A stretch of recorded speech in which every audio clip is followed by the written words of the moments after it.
He took the book of the covenant and read it in the hearing of the people. And they said, all that the Lord has spoken we will do, and we will be obedient. And Moses took the blood and threw it on the people and said, behold the blood of the covenant that the Lord has made with you in accordance with all these words.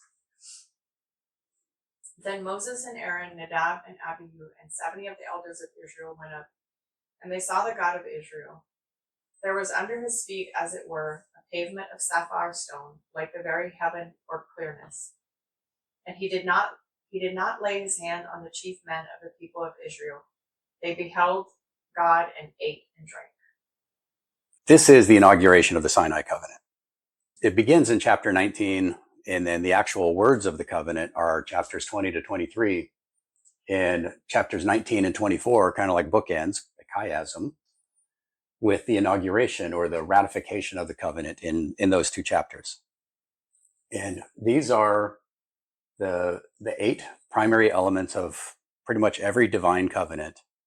And what I'd like to do is ask you all to see if you can find these elements in this chapter, like just in the 11 verses we just read. But let's start at the top one with relationship. In order to have a covenant with somebody, you have to have a relationship with them. You don't make covenants with strangers. You make a covenant with somebody you already know and have interacted with. So in this case, how do we know that there's a relationship between the parties of the covenant? I guess first we got to identify who the parties of the covenant are. So God, people of Israel. God and the people of Israel. So how do we know that there's a relationship there? He called them out. And come up to the Lord. Yeah, they've just been rescued from Egypt. I mean, they've been in his presence for a couple of months now. Yeah. So the next one is an agreement. There has to be an agreement between the parties that they are going to make a covenant. Verse 3. Verse 3, all the words that the Lord has spoken, we will do. And this is a repeat of what happened in chapter 19. It's there also. So before God gives... Not that it happened twice. This is just details. Well, no, it did happen twice. Before God actually gave them the commandments, Moses went to them and said, God's going to make a covenant with you, and he's going to give you all of his laws and statutes. And they say, great, everything he says, we'll do. And then God gives the commandments, and they're like, hold up, we're all going to die. Moses, you go get them for us. And so Moses goes up on the mountain, and then he comes back down, and he says, okay, here's the commandments. And they say again, everything that God says, we will. So witnesses. There's nobody here listed explicitly as a witness to this covenant. But God does do something. He calls Moses and Aaron and the 70 elders of Israel up on the mountain. So they're all witnesses. That's how I'm seeing this, because he doesn't make the covenant with Moses and Aaron and the elders. He makes it with the whole people of Israel. Okay, so then the record. Number 4. Moshe wrote all the words of the Lord. Yeah, so he wrote it all down. And then in that same verse, well, the next one is a sign. Where is the sign of this covenant? Mount Sinai. Maybe. It could be this altar that Moses wrote. I mean, nothing here is singled out as saying this is the sign of the covenant. Lots of people, they'll point to circumcision or the Sabbath or all kinds of things. And God says that these are signs. I mean, circumcision is a sign of the covenant with Abraham, not at Sinai. The Sabbath, God says it's a sign that he created the world in 6 days and rested on the 7th. And in Exodus 31, he hints that it could also be a sign of this covenant at Sinai, but it's not real explicit and it's not given here. So my tendency is to think that this altar is the sign. That's what I was thinking. And there's precedent for that. When Jacob makes a covenant with Laban, when he comes back and Laban chases him, when Jacob sneaks off, when Laban catches up with him, there's the incident where Laban is searching for his household idols and with Rachel and all that. And then they make a covenant. Laban says, I'll stay on this side. You stay on your side. We won't bother each other. Just treat my daughters right. And then they build an altar as a sign of the covenant. So it's kind of like it's a border stone and a sign of the covenant at the same time. What do you think the purpose of a sign is? The purpose of the sign is just to tell people, remind people that there is a covenant. So it's a reminder. Right. Like a marriage. If you have a marriage contract or license or declaration, you go down to the courthouse and you file it. That's the record of your marriage covenant. But the ring you have on your finger is the sign. It tells everybody there is a covenant here.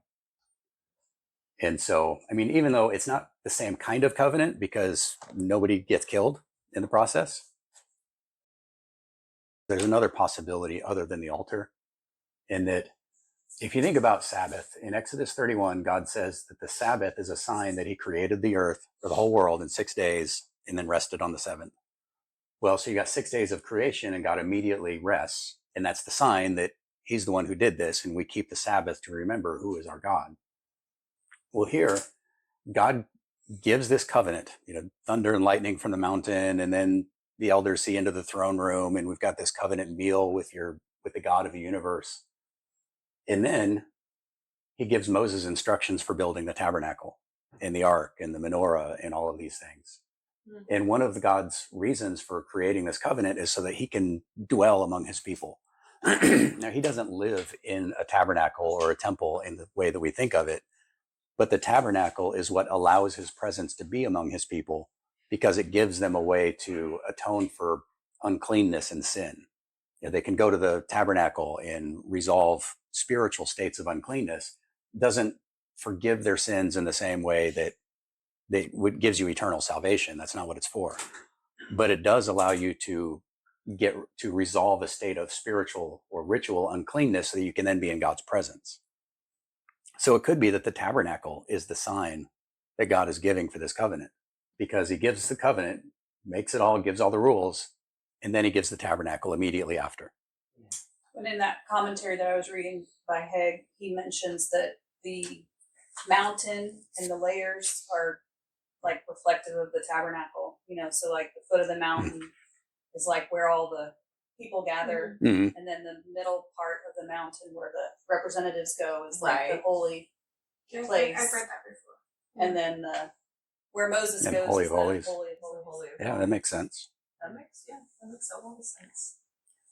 That happens later. Yeah, that's the next one on the list. To establish a biblical covenant, there has to be bloodshed. Well, Something there's has blood to all over die. here. Well, the sprinkler of the blood. Okay. Yeah, Moses sends these young men down to offer burnt offerings and sacrifice peace offerings of oxen. And a covenant victim, that's the way that I think Young's literal translation words it in the book of Hebrews. The covenant victim doesn't have to be a sacrifice in the same way that we normally think of. Like when Isaac later made a covenant with Abimelech, king of the Philistines. They made a covenant and then they just sat down to a meal with all of their men and they all gathered around. So they killed an animal and they ate it, but there was no altar. Nobody made a sacrifice. Here they're combining it. They're making a sacrifice and having a fellowship meal, which is what a peace offering is. A peace offering is a fellowship meal with your God. So in this case, they are making the covenant with God, not with another person. So it kind of does have to be a sacrifice. So they take the blood and they sprinkle it on the altar for God's side and on the people for the people's side. Yeah, that makes sense. And you don't have to sprinkle the blood on the parties to the covenant for it to be a covenant. But I imagine that this is definitely a solemn sort of thing. Like, this animal is you, in that sort of thing. Like, if you violate this covenant, here's what's going to happen to you. The next element is inheritance. And there's nothing in here that says this will be inherited by your children forever. But God is making the covenant with the whole people of Israel. He says all the people, the whole nation. So that means the nation. As long as the nation exists, then this covenant exists. The only way for this covenant to end is either for God himself to die or the nation to cease existing. Because that's the only way for a covenant to end, is for one of the parties to the covenant to die, just like with marriage. Marriage ends when one of the parties dies. And I know that a lot of people will point to Yeshua's death and resurrection and say, well, that's what happened here. And Paul in the first part of Romans 7 is talking about how through Yeshua, we died to sin and ended this legal bond so that we could then be remarried to another. And so they'll say, well, this means that Yeshua dying allows him to remarry Israel, whom he divorced, because it ended that previous covenant and now he can make a new one. But if that's true, this covenant was made with Yahweh, Yod-Heh-Vav-Heh, not part of Yahweh, not the Son. It was made with all of Yahweh. So if Yeshua's death cancels this covenant so that God can then make a new one, it also cancels God's covenant with Abraham and his covenant with Noah, because God's a party to those covenants. Yeah. So if the death of one of the parties cancels this covenant, it has to cancel all of God's covenants. Mm-hmm. You can't pick and choose, which makes the whole thing nonsense. But that is why a lot of people go that route. Yeah, it sounds great. At first, it seems right. This seems like a great solution. And then we call the new covenant a renewed covenant or something. But that's just not what Scripture says. The new covenant is a new covenant, and it is not a replacement. I don't know what the official term for this is, because this is pretty much standard theology among all Christians. But I started calling it covenantal succession, because I don't know what else to call it, where one covenant succeeds another one. You got one covenant, that one ends, and a new one starts. But there is no example of that anywhere in Scripture. Well, the covenant was with the Father, not with Yeshua. If Yeshua was the sacrificing lamb, it was because he came to let us know not the law wasn't abolished. So the old covenant was still followed by. Yeah, in the new covenant. The Father. I don't think we should say it's an old covenant, because it's still a covenant. It's not the old. It's the covenant with the Father. Yeah. It's the pact that we. Yeah, and with the new covenant, Yeshua he's the sacrifice and the mediator and a party to the covenant. I mean, he's like everything all wrapped into one. And I think all of these covenants are made with Yahweh, which includes Father, Son, and Spirit, and however you want to define that. I'm not going to pretend to really understand it. But we can't say that any of these covenants were made with the Son, because it says all through Scripture, this is a covenant with Yahweh. When it says the Lord in all capital letters, that means Yahweh. Yeah, and the last one, I think, is the most interesting part in this passage, the blessings and cursings. Where did you read, between Exodus 19 and 24, where did you read blessings and cursings for obedience or disobedience? Between 19 and 24. Mm-hmm. That's where the covenant is spelled out. Well, Specifically there's 20 to judgments. 23, but There's judgments, right? Whether, like, if you break something, this is what you're supposed to do. yeah, like the judgments is in the rulings, like if this happens, here's what you do. Yeah. But that's not the curses. Yeah, in a manner of speaking, I guess those could be curses, but they're really instructions on how do you resolve screw-ups. I mean, if you do this thing and you're found to be guilty, in some situations, Mhm. you're dead. Yeah, for the individual. For the individual. But remember that the covenant was made with the whole people, not with any So individuals. it's the blessings and cursings of the covenant that we're talking about. Right. So it's not just So, I mean, there are passages in Torah that say if Israel breaks this covenant, here's what's going to happen. But these are the words of the covenant. From Exodus 20 to 23, that's the covenant. 19 and 24 are the ratification of the covenant. Isn't that part of that blessing and cursing your father and mother also? Yeah, for a specific commandment, but again, that's for individual people. Yeah. Like if you curse your father, here's what's going to happen. So but- it's revealed later, the blessings and curses. Yeah, at least in the words of this covenant, there are no blessings and curses. Just not there. Everybody likes to point to the Sinai Covenant and say this was a conditional covenant where it's based on performance. So it's Where are the not conditions? there, so it's not there. So that was implemented when they crossed the Jordan River. There was another covenant made in the land of Moab right before they crossed the Jordan. It's in later on in Deuteronomy. And God specifically says, I'm now making a new covenant with you in addition to the one that I made at Sinai. So that's the new covenant. And it is a new covenant, or it was at that time. They said new. It's the new covenant. Yeah. But that's where God lays out blessings and curses. He doesn't do that here. So my assertion is that this is another totally unconditional covenant in the sense that there are no blessings and curses associated with it. With Abraham, there are curses for individual people in the covenant. Like everybody says Abraham's covenant was unconditional. Well, God says if somebody refuses to be circumcised in Abraham's household, he will be cut off from his people. So if you refuse to circumcise your 8-day-old boy, or if the servants or whoever who were in Abraham's household at that time, and I believe he really meant those who were alive at that moment, if they refuse the circumcision, then they'll be cut off. They're not part of the covenant. So there are conditions for individuals, and even here, like you were pointing out, like there are judgments. If you do this, here's what's going to happen. So those are rules of living as part of this covenant, but they're not conditions on the nation. There is nothing the nation can do in this covenant to earn curses or blessings, either one. There's just things that individual people can do.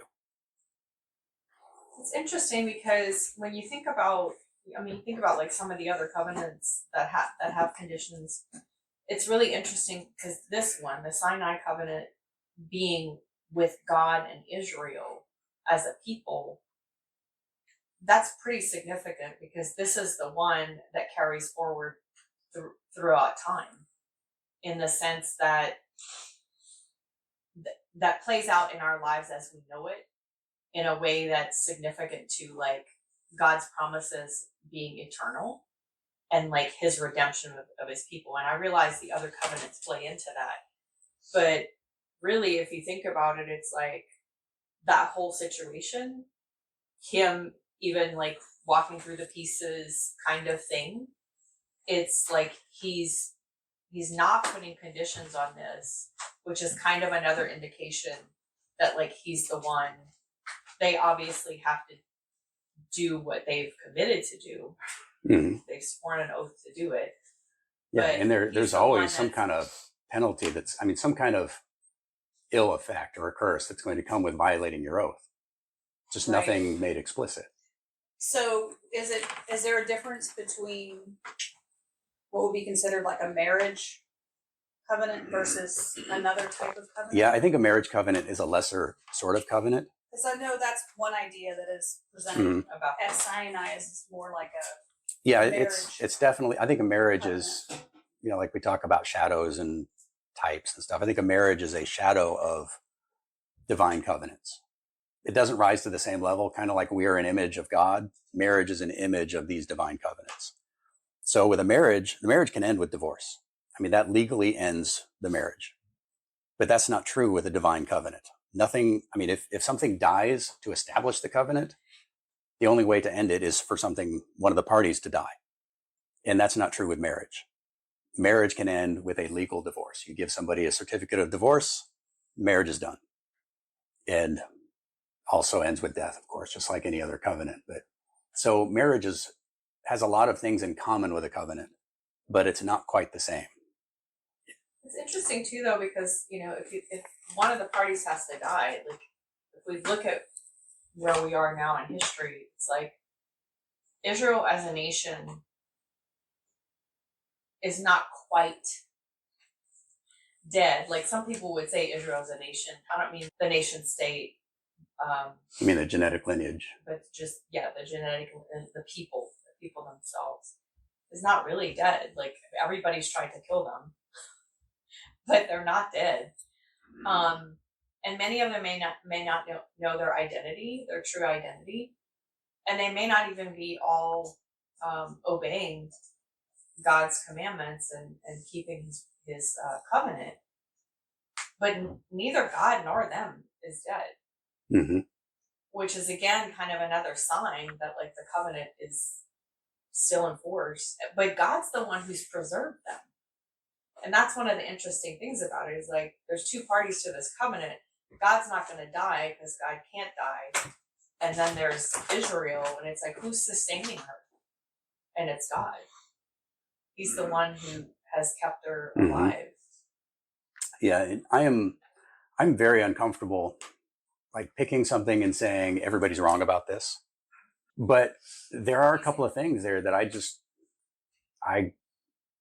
don't really see how it can be any other way. In that this covenant is, I mean, it says right here, these are the words of the covenant. It doesn't say that the book of Numbers or Deuteronomy or the rest of Exodus are the words of the covenant, just these chapters. And then with what you were just saying, God says that if you can break or end his covenant between the cycles of day and night and the seasons, then you can break his covenant with Israel. Now, obviously, Israel can break the terms of the covenant, but you can't break it as in end it.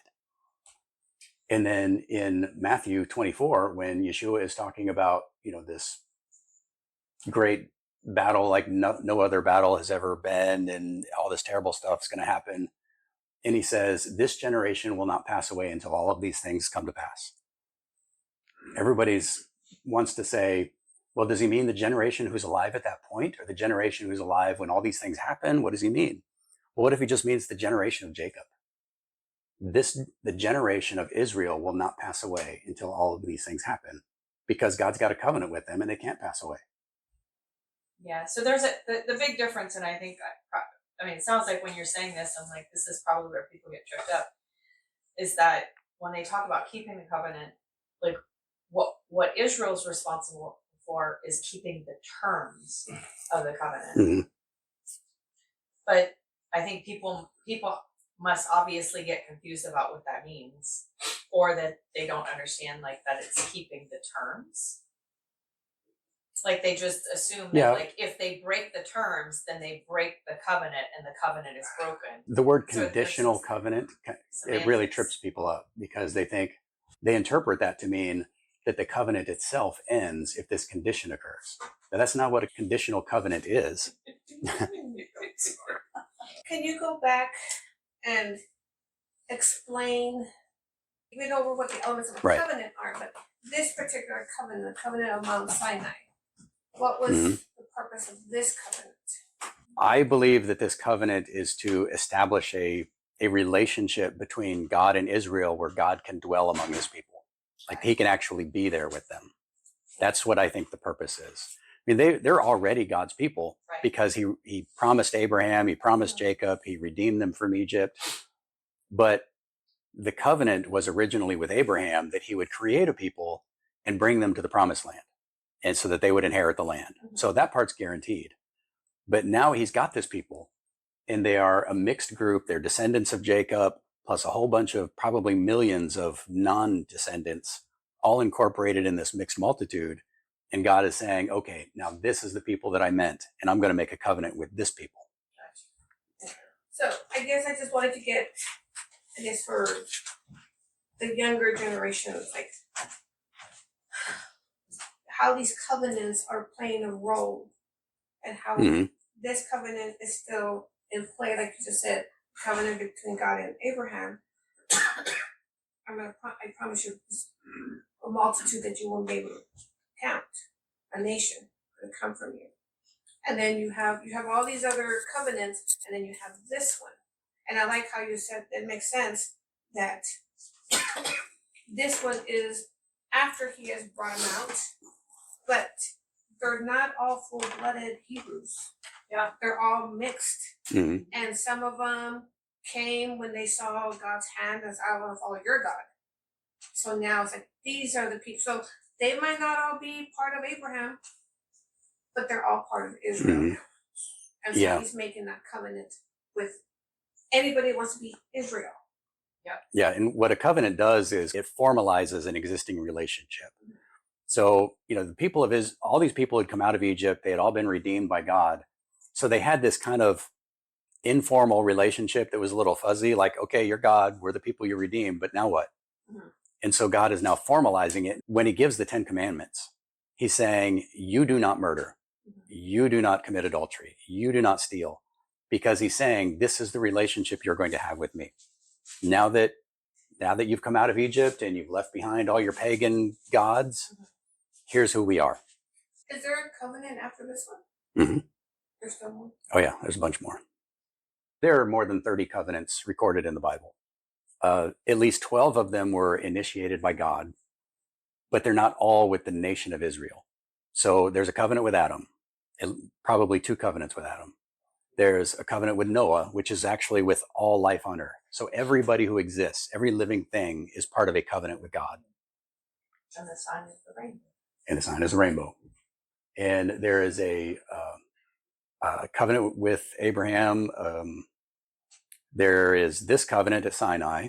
Then there's a covenant that God makes with Aaron and his descendants. And then a second covenant under that one that God makes with Phinehas and his descendants. And there's a covenant that God makes in the land of Moab when Israel is about to cross into the promised land. And a covenant with David. I've got a list of covenants that I found, but there are actually hints that there are a lot more covenants.